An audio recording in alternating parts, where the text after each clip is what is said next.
Hello everyone, welcome to our channel कारवा of stock market. और मैं हूं आपकी दोस्त नीलम शर्मा। अगर आप इस चैनल पे नए हैं तो इस चैनल को सब्सक्राइब कीजिए, बेल आइकन पे क्लिक कीजिए सो दैट वीडियो की नोटिफिकेशन आपको मिलती रहे। तो आज के इस वीडियो में हम लोग देखने वाले हैं Q3 फाइनेंशियल ईयर 24 के रिजल्ट्स। तो जैसे कि आपने अगर मेरे पहले के वीडियोज़ देखे हैं तो हमने Q3 फाइनेंशियल ईयर 24 के बहुत सारे कंपनी के रिजल्ट्स कवर किए हैं। तो आज एचजी इंफ्रा इंजीनियरिंग के भी रिजल्ट्स आ चुके हैं। तो आज हम लोग इसी के नंबर्स देखेंगे। तो नंबर्स देखने से पहले मैं आपको कंपनी के बारे में बताऊंगी, जिसको नहीं पता है उसके लिए है ये।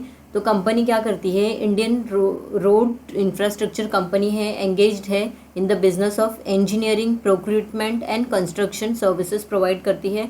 ज़्यादातर ये कंपनी क्या करती है, रोड, ब्रिज, फ्लाईओवर जैसे इंफ्रास्ट्रक्चर का काम करती है और उसके अलावा अदर टाइप ऑफ इंफ्रास्ट्रक्चर के प्रोजेक्ट्स भी लेती है ये कंपनी। तो ये था कंपनी के बारे में। अभी कंपनी का रिटर्न देख लेंगे हम लोग। तो 1 डे का रिटर्न है 1% का, 5 डेज में देखेंगे तो 1.88% का रिटर्न है, 1 मंथ में देखेंगे तो 10% का रिटर्न है, 6 मंथ में ये नेगेटिव में है 0.13%। और फिर ईयर टिल डेट का देखेंगे तो 11.62% का रिटर्न दिया है। 1 ईयर में इसने टोटल 40% का रिटर्न दिया है, यानी कि बहुत ही अच्छा रिटर्न दिया है। एक साल अगर जिसने भी इसको कंपनी को होल्ड करके रखा रहेगा उसको 40% का रिटर्न मिल चुका रहेगा। और फिर 5 ईयर्स में देखेंगे हम लोग तो कंपनी ने 399 मतलब ऑलमोस्ट 400% का रिटर्न दिया है ये कंपनी ने। तो कंपनी इंफ्रास्ट्रक्चर से रिलेटेड है, ज़्यादातर मतलब 70% इसका प्रोजेक्ट्स जो है वो गवर्नमेंट के थ्रू आता है और रिमेनिंग 30% प्राइवेट प्रोजेक्ट्स ये लेती है, इंफ्रास्ट्रक्चर के प्राइवेट प्रोजेक्ट्स लेती हैं। हम लोग कंपनी के एचजी इंफ्रा इंजीनियरिंग लिमिटेड के कंसोलिडेटेड फाइनेंशियल ईयर रिजल्ट्स देख लेते हैं। यहाँ पे ये है Q3 का और ये है प्रीवियस क्वार्टर का और ये है प्रीवियस ईयर के सेम क्वार्टर का रिजल्ट। ठीक है, तो टोटल इनकम है इसका 13,683 मिलियंस का और प्रीवियसली था 9,576 मिलियंस का और उसके पहले था 11,889 मिलियंस का। तो ईयर ऑन ईयर बेसिस देखेंगे तो ग्रोथ है and quarter on quarter basis देखेंगे तो भी ग्रोथ है। अभी टोटल एक्सपेंसेस देख लेंगे हम लोग। तो इतना इनकम जनरेट करने के लिए कितना कंपनी ने खर्चा किया था, तो ये है 12,303 करोड़ का और प्रीवियसली था 8,285 का और उसके पहले था 10,121 मिलियंस का। यानी ईयर ऑन ईयर बेसिस देखेंगे खर्चे और क्वार्टर ऑन क्वार्टर बेसिस देखेंगे तो भी ऑब्वियसली इसके खर्चे भी इंक्रीज होंगे क्योंकि इसका टोटल इनकम इंक्रीज हुआ है। अभी हम लोग देखेंगे profit before exceptional item, share of net profit associated and tax. तो ये कितना है उसका 1,380 मिलियंस का है, प्रीवियसली था 1,291 मिलियंस का, उसके पहले था 1,767 मिलियंस का। तो प्रॉफिट बिफोर एक्सेप्शनल आइटम भी देखेंगे तो ईयर ऑन ईयर बेसिस कम हुआ है, क्वार्टर ऑन क्वार्टर बेसिस देखेंगे तो इंक्रीज हुआ है। और एक्सेप्शनल आइटम कितना है 177 मिलियंस का है। तो जो एक्सेप्शनल आइटम आया है, एक्स्ट्रा इनकम आया है वो है 177 मिलियंस का। प्रॉफिट बिफोर टैक्स, अभी तक इसमें टैक्स नहीं कट हुआ है तो उसके पहले उसका प्रॉफिट है 1,559 मिलियंस का, प्रीवियसली था 1,291 मिलियंस का और उसके पहले था 1,770 मिलियंस का। यानी ईयर ऑन ईयर बेसिस देखेंगे तो जो प्रॉफिट बिफोर टैक्स है वो कम हुआ है और क्वार्टर ऑन क्वार्टर बेसिस देखेंगे तो जो उसका है प्रॉफिट बिफोर टैक्स वो इंक्रीज हुआ है। ठीक है, फिर टोटल टैक्स एक्सपेंसेस देख लेंगे तो कितना टैक्स कंपनी को लगेगा 538 मिलियंस का टैक्स लगेगा, प्रीवियसली था 330 का और उसके पहले था 461 का, यानी कि टैक्स भी कंपनी का बढ़ गया है। फिर टैक्स कटने के बाद में ये हो गया है प्रॉफिट आफ्टर टैक्स। तो एक्चुअल प्रॉफिट देखेंगे यहाँ पे तो 1,020 मिलियंस का है, प्रीवियसली था 961 मिलियंस का और उसके पहले था 1,308 मिलियंस का। तो यहाँ पे देखेंगे ईयर ऑन ईयर बेसिस इसका जो प्रॉफिट आफ्टर टैक्स है वो कम हुआ है और क्वार्टर ऑन क्वार्टर बेसिस देखेंगे तो इंक्रीज हुआ है। फिर अभी हम लोग कंपनी का अर्निंग पर इक्विटी शेयर देख लेंगे। तो यहाँ पे बेसिक और डाइल्यूटेड दोनों है। तो प्रीवियस ईयर के सेम क्वार्टर में 20 था, फिर अभी प्रीवियस क्वार्टर में हो गया 14 और अभी हो गया है 15, यानी ईयर ऑन ईयर बेसिस देखेंगे तो ईपीएस कम है, क्वार्टर ऑन क्वार्टर बेस देखेंगे तो ईपीएस इसका इंक्रीज हुआ है। तो ओवरऑल अभी तक इसकी कंपनी के नंबर ठीक ठाक है, मतलब इतने भी अच्छे नहीं है लेकिन ठीक ठाक इसके नंबर दिख रहे हैं। अभी हम लोग ये स्क्रीन पे कंपनी के नंबर्स देख लेंगे। तो यहाँ पे देखेंगे डेट इक्विटी रेशियो इसका है 0.68, प्रीवियसली था प्रीवियस क्वार्टर में 1.02 और उसके पहले 0.93। ईयर ऑन ईयर बेसिस और क्वार्टर ऑन क्वार्टर बेसिस देखेंगे तो ये कम हुआ है डेट टू इक्विटी।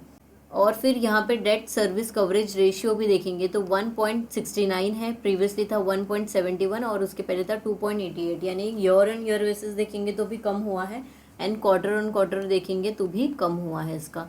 फिर हम लोग यहाँ पे देख लेंगे नेट वर्थ की कंपनी का कितना है, 22,615 मिलियंस का।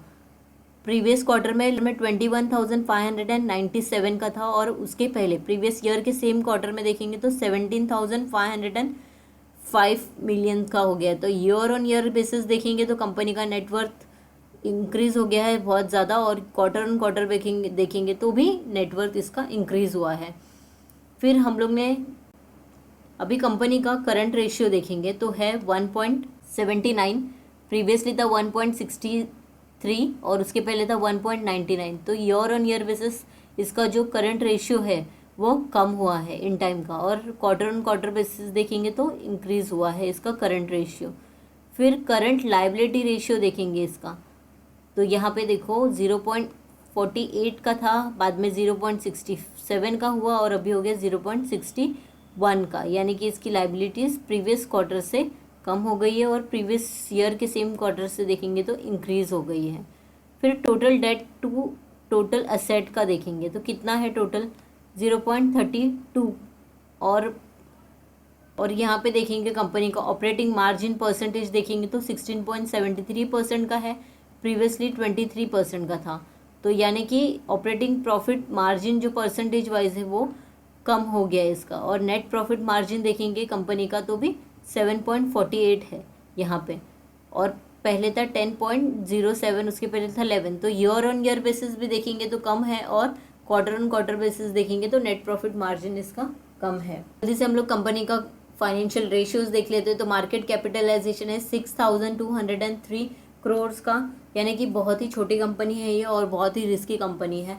तो इसमें जब इन्वेस्ट करेंगे तो डिटेल में एनालिसिस करना और बिना स्टॉप लॉस के तो इन्वेस्टमेंट करना बहुत रिस्की होगा इस स्टॉक में। तो और मैं आपको बताना चाहूँगी कोई रिकमेंडेशन नहीं है, जस्ट एजुकेशनल पर्पज़ के लिए मैंने वीडियो बनाया है, तो इसको कोई मेरा रिकमेंडेशन मत समझिएगा। अगर आपको इसमें इन्वेस्टमेंट करनी है, इसमें शेयर्स बाय करने हैं, तो आप इसका फंडामेंटल चेक कीजिए, ये वीडियो पूरा देखिए, और ये वीडियो देखने के बाद में आपको पता चल जाएगा कि ये कंपनी कैसी है।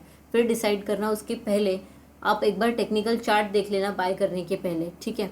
तो अभी हम लोग इसका लो देख लेंगे तो 634 रुपीज़ का बनाया था, हाई बनाया है 1019 रुपीज़ का, और इसका स्टॉक का पी है 12 और इंडस्ट्री पी है 17। अपनी इंडस्ट्री पी से ये सस्ते दाम पे मिल रही है। कंपनी का ROCE है 25, ROE है 29 और बुक वैल्यू है 331। इसकी बुक वैल्यू बहुत ही ज़्यादा है, और इसका जो फेस वैल्यू है वो 10 है। फिर उसके बाद में देखेंगे तो फिर कंपनी का हम लोग देखेंगे PEG रेशियो 0.29 है। यहाँ कंपनी के ऊपर कर्जा देखेंगे तो डेट टू इक्विटी है यहाँ पे 0.67, ऑलमोस्ट कंपनी डेट फ्री है। हालांकि इंफ्रास्ट्रक्चर कंपनी में कैसा रहता है कि बोरोइंग लिया जाता है, क्योंकि सामने से जब प्रोजेक्ट्स मिलते हैं तब उन लोग पूरा पेमेंट नहीं करते, तो कंपनी को क्या करना पड़ता है कि लोन लेना पड़ता है, और फिर वो लोन से प्रोजेक्ट कंप्लीट करते हैं, और उसके बाद में जब उनका पेमेंट आ जाता है तो आगे वो पैसे चुका देते हैं। तो इसलिए कंपनी को इतना बोरोइंग नहीं है कंपनी का कंपैरेटिवली।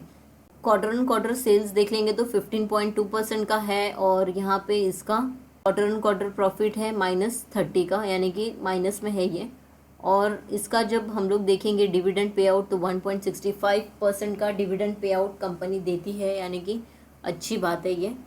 पेयर कंपैरिजन में देखेंगे कंपनी के साथ कौन कौन है, IRB इंफ्रा, फिर आयरकॉन, GR इंफ्रा प्रोजेक्ट, फिर दिलीप बिल्डकॉन, फिर जे कुमार इंफ्रा, विंध्या टेलीलिंक, ये सारे इसके पेयर कंपेटिटर है। अभी हम लोग कंपनी का शेयर होल्डिंग पैटर्न देख लेंगे तो प्रमोटर होल्डिंग देखेंगे तो सेम है दिसंबर 2023 तक का, और ये इसके बाद में FI होल्डिंग देखेंगे तो कम कर दिए। पहले था सितंबर 2023 में था 1.67 का और अभी हो गए 1.56 का, यानी कि शेयर होल्डिंग में थोड़ा सा गिरावट आया है, मतलब जो FI का है होल्डिंग है वो कम हो गया है। फिर उसके बाद में DI का देखेंगे तो 12.45 5% का है और प्रीवियसली था 13.05, यानी DI ने भी अपनी स्टेक कम किए हैं और पब्लिक ने अपनी स्टेक्स बढ़ा दी। 11.47 हो गया है और पहले था 10.74 का। क्वार्टरली रिजल्ट्स देख लेते हैं। वैसे तो अभी हम लोग ने फाइनेंशियल ईयर के नंबर्स देख लिए हैं, लेकिन अगर इसका पास्ट परफॉर्मेंस देखना है तो हमें क्वार्टरली रिजल्ट देखना पड़ेगा स्क्रीनर पे। तो 2020 से देखो 751 करोड़ का था और अभी आ गया है 1365 करोड़ का, यानी अच्छा खासा कंपनी ने जो सेल्स है उसका ग्रोथ दिया है। फिर एक्सपेंसेस भी ऑब्वियसली बढ़ेंगे, सेल्स बढ़ रहे हैं तो। फिर EPS भी देखेंगे इसका, तो EPS इंक्रीज हुआ है प्रीवियसली से। प्रीवियसली 14.75 था, अभी हो गया 15.66 का। फिर नेट प्रॉफिट देखेंगे यहाँ पे तो 102 हो गया है और पहले था 69 का और उसके पहले तो 150 था। यानी कि कंपनी ना अच्छे से ट्राई कर रही है इम्प्रूव करने के लिए। और रिटर्न भी देखा हम लोग ने, 40% का रिटर्न दिया है 1 ईयर में कंपनी ने। और कंपनी के पास अच्छे अच्छे प्रोजेक्ट्स भी है। तो प्रोजेक्ट्स अगर मुझे आपको दिखाना है तो यहाँ पे देखिए, ये कंपनी की वेबसाइट है HG इंफ्रा की। ये कंपनी के बड़े बड़े प्रोजेक्ट्स थे, देवरिया और फिर लिपो, फिर कानपुर सेंट्रल रेलवे स्टेशन, ये बड़े बड़े प्रोजेक्ट्स हैं। यहाँ पे आपको उसकी वैल्यूज़ मिल जाएगी। ये झारखंड में है और फिर लेंथ है 35.60 किलोमीटर का और जो प्रोजेक्ट की कॉस्ट है वो है 1303 करोड़ का। और कमीशन अंडर ये national highway authority of India, मतलब NHAI के अंडर ये प्रोजेक्ट है। फिर सेकंड प्रोजेक्ट्स का वैल्यू देखना रहेगा तो आप यहाँ से जाके देख सकते हो। और यहाँ पे देखेंगे तो इसका जो प्रोजेक्ट कॉस्ट है 925 करोड़ का है।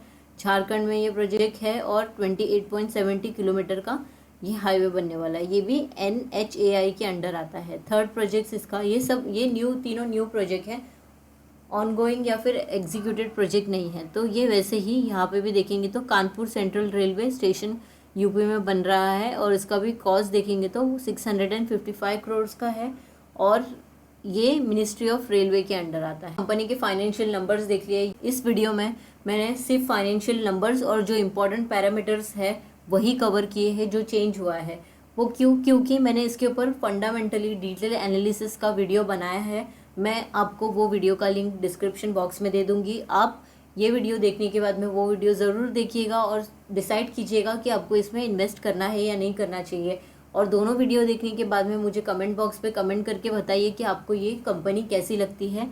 अगर आपको ये वीडियो इन्फॉर्मेटिव लगा है तो इस वीडियो को लाइक कीजिए। चैनल पर पहली बार आए हैं तो चैनल को सब्सक्राइब कीजिए, बेल आइकन पे क्लिक कीजिए सो दैट वीडियो की सारी नोटिफिकेशन आपको टाइम पे मिलती रहे। Thank you for watching this video. मिलते हैं अगले वीडियो में।